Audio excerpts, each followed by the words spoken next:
आज हम बात करेंगे फाइंड वेज के जबरदस्त प्रोडक्ट तत्व एंटी करप ड्रॉप के बारे में।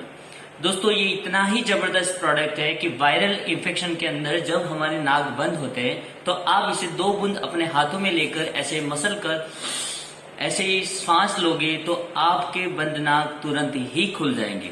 दूसरी चीज है कि जब आपको माइग्रेन होता है या फिर सिर दर्द होता है या ऐसी काफी सारी बीमारियों के अंदर आप इसको लगातार हाथों में लेकर सांस लेंगे तो आपकी सारी बीमारियां दूर हो सकती है। दोस्तों आप अपने जो हाथ रुमाल है, मतलब आप जो पूरा दिन अपने हाथ रुमाल लगते हैं उसके अंदर इसके 2 बूंद डालकर पूरा दिन इसकी आप स्मेल लेते रहोगे तो 100% आपकी कोई भी वायरल इन्फेक्शन नहीं होगा। दोस्तों इससे आपको सर्दी, बंद नाक और माइग्रेन में जबरदस्त राहत मिलेगी। सर दर्द में आप इसे सर पर भी लगा सकते हो।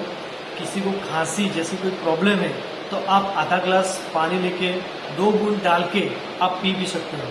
तो इसे फाइनवेज कंपनी ने बनाया है तत्व एंटी करप ड्रॉप। इससे इस प्रोडक्ट को हम हाथ में 2 बूंद डाल के हाथ यूं मसल के हम इसको हाथों को सैनिटाइज कर सकते हैं। उसके 2 बूंद हमारे मास्क में डाल के भी हम मुंह पे लगा सकते हैं। तो उससे हमारा जो नाक जो बंद होता है सर्दी की वजह जो भी है वो भी प्रॉब्लम हमारा सॉल्व होता है। और आगे जो जलते हुए कोयले है वो कोयले में अगर हम 2 बूंद डाल देंगे तो जो हमारा वातावरण है ना वो भी जंतु मुक्त हो जाएगा।